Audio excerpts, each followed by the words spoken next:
Hello, Washington chiropractors. As reported last week, Governor Inslee has announced an end date to the COVID-19 state of emergency.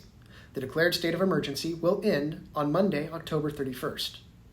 With the end of that emergency, 13 of the remaining healthcare proclamations relating to it will be rescinded a few days earlier on October 27th.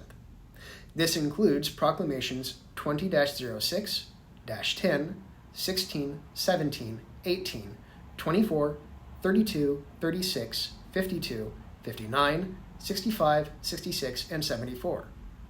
Most of these proclamations pertain to restrictions on long-term care facilities, but others pertain to all healthcare professions. With the exception of ending temporary regulations on licensing, the only change that pertains to chiropractors is Proclamation 20-24. That proclamation concerns restrictions on non-urgent procedures. Rescinding that proclamation will effectively take the state out of the contingency phase of care and back into the conventional phase. This won't change much for chiropractors, but it does change the CDC return-to-work guidelines for those who contract COVID.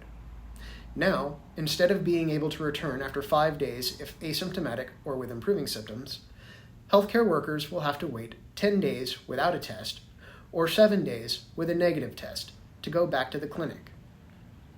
The state of symptoms is not a determining factor in the conventional phase, but it should also be noted that these are CDC guidelines and not an order from the state.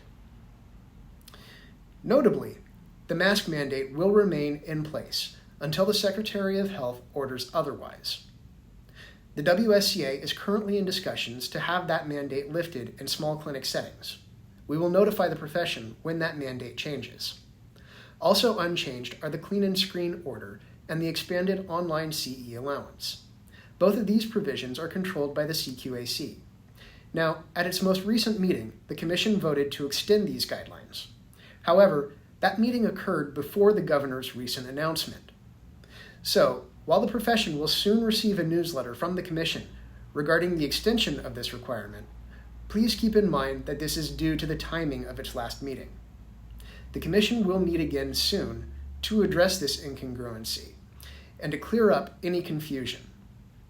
While I cannot say what the Commission will do, it is not unreasonable to expect that guidance to change or end with the end of the state of the emergency. Once the Commission takes definitive action on that matter, the WSCA will send out a red banner email. Until then, clean and screen remains the order of the day.